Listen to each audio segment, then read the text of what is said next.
Hey everybody, you are looking at the beautiful face of my also longtime friend, Kosta Macreas. He's the founder of etletstalk.com, the ET Let's Talk community, the People's Disclosure Movement, the People's Love Alliance, and the Global CE5 Initiative. I've known Kosta for also probably 30 years. He's an international networker, he's a creative artist, and he's been working on behalf of healthy relationships between all of us, all life forms, ET, human, his whole adult life. He's an amazing guy. He's a dedicated spiritual activist. He's been fascinated with the mysteries of the universe his entire life. And his current passion and mission is the website, etletstalk.com. We're going to learn more about that. We're going to learn more about the People's Disclosure Movement. But let's just start by welcoming Kosta. Hey, buddy. Hey, Scott, nice to be here with you. Thank you very much for that kind introduction. Absolutely. Let's go right into this really important project that you've created. Tell us about etletstalk.com. What is it, the community, how did it get started, how do people participate? Sure, there's a lot there. Yeah, etletstalk.com is today a growing community of 50,000 more people in more than 100 countries across the planet.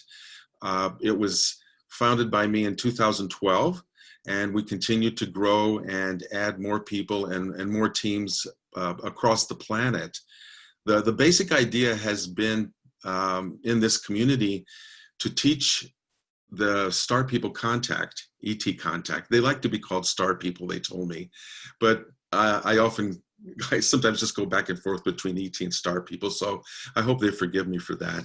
But the basic idea is to teach individuals and teams how to make their own contact with these beings who are here at this time and to interact with them. We use actually it winds up being different protocols to do that, and I can talk more in detail about that as we go on.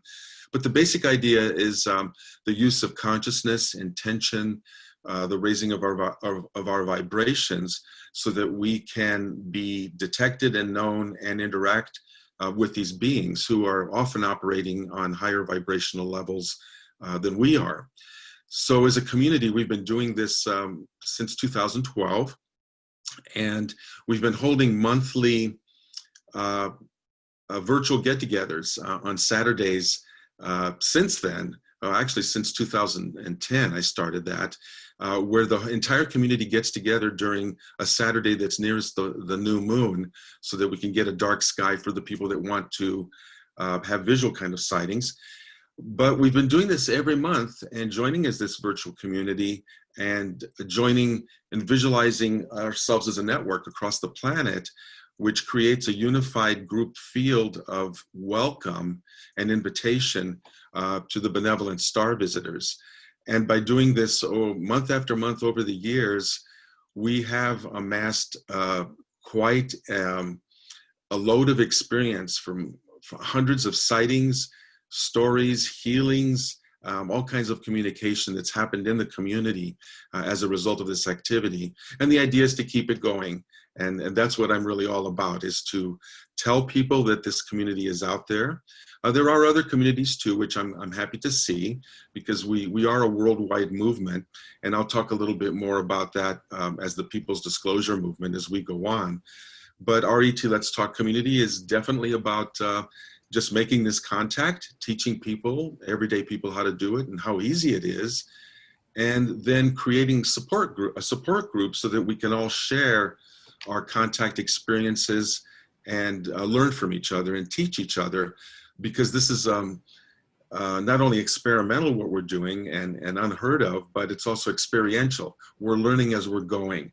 I don't think any of us has, or none of us should claim that we have all the answers about what the star people are, who they are, where they're from, and what they're doing. But we have a lot of pieces of a jigsaw, of a puzzle that we put together as a community and share the information so that we can get a clearer and more holistic understanding as we go on of of who they are and how we can work with them, because they want to work with us, and how we move forward as partners, which is really what they're wanting. So that in a nutshell is what the ET Let's Talk community is about. And I always ask people to come join. Membership is free, and you can just come to etletstalk.com and become part of the community and become part of the conversation, and most of all, become part of the experience of making this contact. It's awesome. You know, one of the things that I really appreciate about what you're providing is that it's an opportunity for people that are maybe feeling isolated, or like they've had an experience and, you know, people are saying you're crazy, you're not believing them. And so your community really helps people to realize that they're not crazy, that actually the experience they've had is a blessing and something very special. You put it very well, probably in better words than I could, Scott. That's beautiful, because at the basis here, this is an effort of the heart, or an attempt to make communication. And when people come to me, and this happens every day as I network and meet new folks who are coming into the community, what you mentioned is very germane, because everybody has a story of how they've had a sighting or a communication of some sort. And more often than not, people will say, as you've noted, that they have felt that they may be made fun of or thought crazy or lose a job. So they have kept this to themselves. Not everyone, but many people have been in the closet about this. What this community has been about, and this movement, is to make this more acceptable, to throw off the chains of how we've been described by the cover-up that's gone on, that has diminished those of us who've had these experiences or attempted to, but now to put the power back in our hands as people to tell these stories, to come out and say that there's way more of us than anybody ever realized who've had experiences, and it's time that we got together and shared those experiences and supported each other, even if we're not getting support, you know, from family members or from partners or from work colleagues or whatever. So yes, the community is all about emboldening people and making it safe for them to come out, tell their story, and realize that they have a lot more company than they ever thought possible. It may be virtual company, because there's thousands of us across the planet, but thanks to the miracle of Zoom and the internet, we do have that support, even if it's electronic. I'm going to go back and forth between some of my questions and questions from the audience. Kira Slade writes, I've had several connections with my star family. I love the feeling that happens when I connect with them. I want to keep it going, but I also feel the need at this point to keep a balance with my physical world. I'm not sure how to balance it. Any suggestions? Great question. Well, sure. I run into that too. This community is so vibrant and growing, and I've been having my own experiences that I could easily drop everything else I'm doing and just be happy continuing, with the ET contact. But we're here I believe spiritually, to learn how to balance, so many things. What I would recommend is what I do, like with any other project, allot so many hours to yourself for this activity. There's no reason this should have to be any different than any other activity you're doing, right? You don't let other parts of your life kind of railroad and run over other parts of your life. Most of us, I think, do plan. Actually, I have to confess, I don't plan enough, but the intention is there, and we allot the time, and we say, this is my reserved time for my meditation, for my ET contact. This is the time I reserve to go out with my friends under the stars and make contact.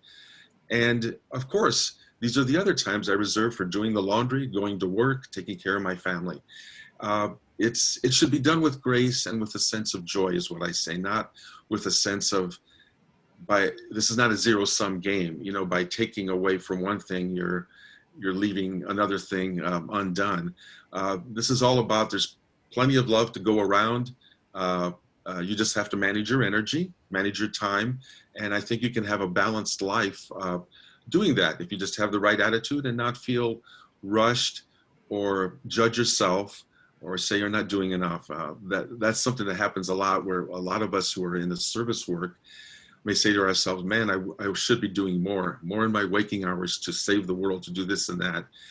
And the truth is, we can't burn ourselves out. So my advice to you, don't burn yourselves out. Find that balance in time and in your heart and energy, and realize that we have a lot of cosmic help, and your star families, I'm sure, must be telling you also that you're not alone. A lot of us are working on communication with them and with doing our service work to help save the world. So it's not just up to one person. We shouldn't feel like we have to give all.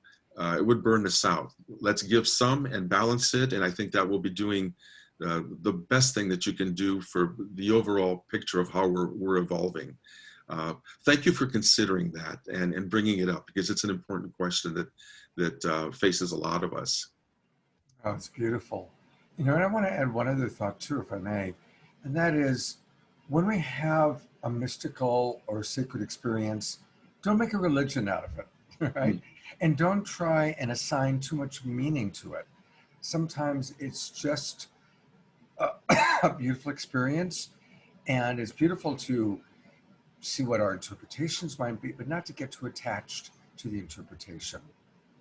I agree, Scott, because especially when you start, when I started in this and my experiences were coming, it was, gee, wow, let me drop everything else and get into this. No, you can't do that. It goes back to what the previous thing we were talking about is, find a balance, and you will find you enjoy all of your life then, because, you know, you've found that balance. And I want to extend a little bit the point you were just saying about not turning it into a religion. Really good point, Scott, because early on in my experience talking to the star people in my communications with them, one of the first things they said to me was, do not look upon us as gods. Don't do that.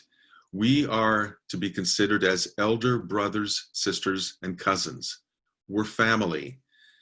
We may be family that is a little bit further along a spiritually or technologically evolved path than you are now, but we're still family. In other words, don't make a religion out of us. You know, that has been done, as we know, and they don't want that to continue into the future. This is a collaborative, peer-to-peer kind of partnership with them that they want as mentors, as friends and family again.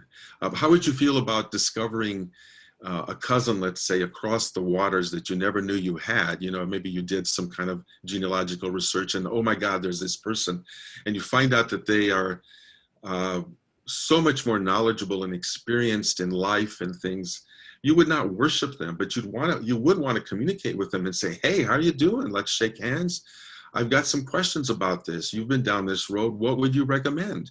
You know, that's where the partnership comes in. It's that elder family, an elder brother or sister, cousin, that out of love for you will give you advice and help you along, but not do your work for you, because that would be taking away from your own evolution. It's so beautifully stated. I really love that. They are our elder brothers and sisters that are here to guide us and support us and their family. That's beautifully put. Yeah. Hey, how did this all start for you, Kosta? I mean, I know it's been a lifelong thing, but any stories you want to share about maybe how this kind of got going for you?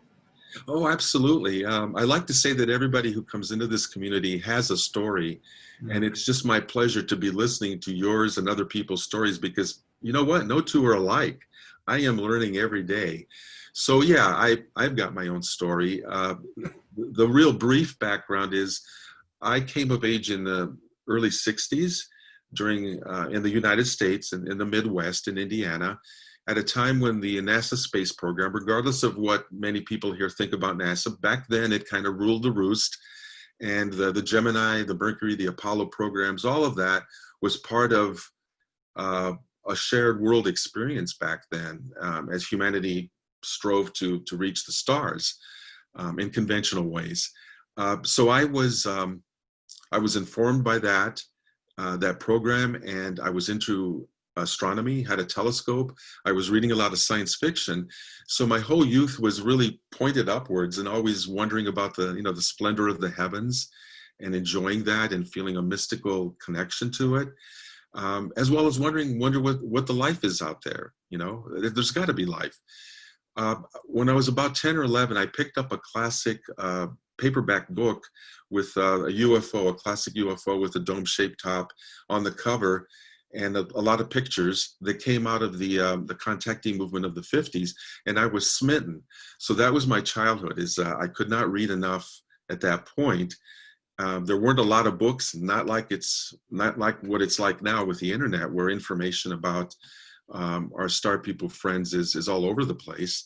But back then, I read what I could, and that set the stage for what happened in 2006, which is when I discovered that people using the Close Encounters of the Fifth Kind protocols, using consciousness and meditation and raising their vibration, could get together in groups and actually make their own connection instead of being passive and hoping that sometime in their lives they might have a UFO encounter. This was a proactive, human-initiated, interactive experience. And so in Mount Shasta, one night during the week that I was learning with this group of people how to make our own contact, and we were seeing the lights in the sky and orbs in the trees and all kinds of things, I had an experience that changed my life, and I'll try to be brief about that. But for a half hour, in the company of 9 other adults, sane and sober, at around midnight at the foot of the mountain, we watched a small sphere, a starship, a small starship of about, I want to say, to 3 to 5 feet diameter. Time has kind of changed. I didn't pull out a tape measure. I didn't want to get that close, although I thought about it. But a sphere materialized out of thin air in front of the group of us, maybe about 6, 7, 8 feet away from me. And it hovered above the ground just a few inches. It was noiseless.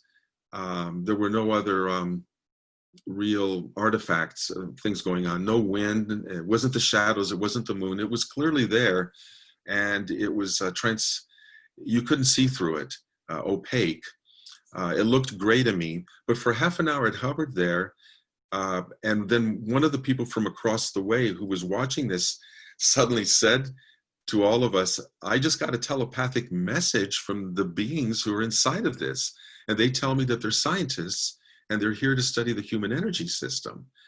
And I thought to myself, wonderful, we're somebody's PhD project, it's a field trip, but okay. It sounds innocuous enough. It makes sense to me that other beings would be doing this. So for that half hour, the woman that was standing next to me, I'll call her Gloria, who also saw this, was not talking and she was not moving for the half hour. And she had her arms out like this for that half hour. I stayed close to her because I knew something was going on, but I didn't want to move away just in case she showed any signs of distress. At the end of the half hour, she just kind of got a little woozy and physically moving around, and I steadied her by shoulders and asked her, what was going on? Are you okay? And all that. And she said she was okay, just a little disoriented. I asked her what had happened, and here's the real core of my story, what changed my life, other than seeing this other object materialize in front of me, which is, I've never seen that happen before, that float there. But what she said was that one of the beings from inside that little ship, one of the scientists, approached her telepathically during the time that she was standing there, not moving and not talking to the rest of us. This being asked her if it could merge with her and study her energy system. Many people would probably run away with their hair on fire at that point. Some of us would not. And she had the greatest presence of mind because what she said to this being was, you can do that, but I have 3 conditions. One is that I remain cognizant of my surroundings. I don't want to be unconscious or knocked out. I want to be aware of my surroundings. And the being agreed to that condition. The second condition was, well, I want you to leave when I say that you should leave. And the being agreed to that. And the third condition was, and what presence of mind to ask all these questions, but the third condition was, I don't want any probing, no messing with my sexual organs or whatever, none of that. And the being agreed with that. So at the end of that half hour, I guess they were done with the experiment, and that's when she became a little unstable and snapped out of that. And we watched then as this small ship then suddenly receded into the background. It dematerialized just as silently and quietly as it had come on, and it was gone. So right then and there, all the laws of physics I had been taught had been violated, because I've never seen anything materialize like that and hover. And so I said to myself, if this can happen to me, and it happened rather easily, all we did was sit in a circle and meditate. Anybody can do this. And I really felt compelled to help people understand that this is real, that everyday people can do it, and that I want to start organizing people to do this together as a group and have more of these experiences. Beautiful. That's, thank you for sharing that story. And, I think one of the things that's coming through in what you're sharing is just how diverse people's experiences can be. And again, just recognizing that each of us have our own unique perceptions, our own unique way of seeing things, our own unique archetypal understanding. And so a question for you, to what degree do you think that this might actually just be a dream world, and each person's having their own unique dream that includes their own unique dream of connection to the star family? I think that's totally possible. We do live in a consensus reality. And I mean, that's a real profound question. I'm not sure I have the answer to that, but it's certainly possible. We're all walking around. Think about it. How do we manage to form societies, right? Or any kind of a group when each of us is in really our own little reality? We've had, as you said, diverse experiences that have informed us and altered our actions. How is it that we still manage to get along with all these other people that have their own other little realities? So this is a more deeper fundamental question, not just about UFOs and ETs, but basically, what are we doing here, Yeah. on this planet, and how are we managing to do it and agree to get along and get things done when sometimes we don't agree on what we're seeing and such? I don't have an answer to that. It amazes me, Scott. It amazes me, and yet it somehow still seems to work, right? We have formed, since humans were invented, we have formed groups, tribes, societies. We've warred with each other. We've loved each other. We continue to build. We continue to destroy. We're all sharing some kind of consensus reality, despite what's going on between our ears here in our own personal reality. And I'm not wise enough to know how all that works, but I will say that I honor the diversity that's out there, because it just shows you that you don't know everything, and you can't be walking around like this with your blinders on, thinking you have all the answers. And that's why I said this is an experiential community. You learn from every single person that has had an ET Star People encounter. You learn something new about what they saw, what they expected to see, how it's affected them. We've got about 6 minutes left, so I'm going to fire off a few quick questions. Somebody asked, can UFOs come as orbs? Or what's the relationship between orbs and ETs? I think that they can. It has happened to me. It's been in my experience where I have seen ETs in the orbs. I'm not wise enough to say that I know all the physics that are out there. If they're coming in as an orb and there's an entire ship in there, and yet they seem to be the size of a grapefruit or a beach ball, and they're floating in a tree, and how they're getting in there and taking up all that space, I don't know. It's a part of reality that is not yet evident to me, and yet I have seen those orbs, and we've had pictures of them, and we have seen faces in them when you magnify them, so you know that there are beings in there. Who's to say that we as humans know everything there is to know about the construction of this universe of reality, and that we have all the answers and all the formulas? I'm a very scientifically based person, so I do honor formulas. We see them working. Everything we're doing right now is the result of some scientific law that was discovered, right? And is being used to allow us to talk to each other this way, to create the table that we're on, whatever. Science matters, but I don't think science knows everything. And so the science of some of these star people being able to come in different forms is something we have yet to learn. And I find it actually exciting. And that's why I like the idea that our star friends are family, because I want to talk further with them and find out the formulas they're using, the stuff that we don't yet know about physics and hyperphysics that they're using to travel through the dimensions and to achieve different forms. Yeah, I think that's really beautifully put. I mean, 100 years ago, who could have possibly imagined how a Right. transistor radio worked or how a cell phone worked? Oh, Right? I yeah, mean, it would have been magic, and to some total people magic. black magic, but to some people this is white magic. It brings us together. Exactly. Tell us about the People's Disclosure Movement and the People's Love Alliance. Those are the two movements that I personally see within my vision as being the hope of the world. There are two integrated movements, the People's Disclosure Movement and the People's Love Alliance. The People's Disclosure Movement is the widest, most interactive movement to bring us humans in contact with our star people. ET Let's Talk is part of that movement, as are so many other networks that are teaching people how to make contact. And it's bigger than you think. 1.3 billion people actually believe that star civilizations exist and that we should be communicating with them.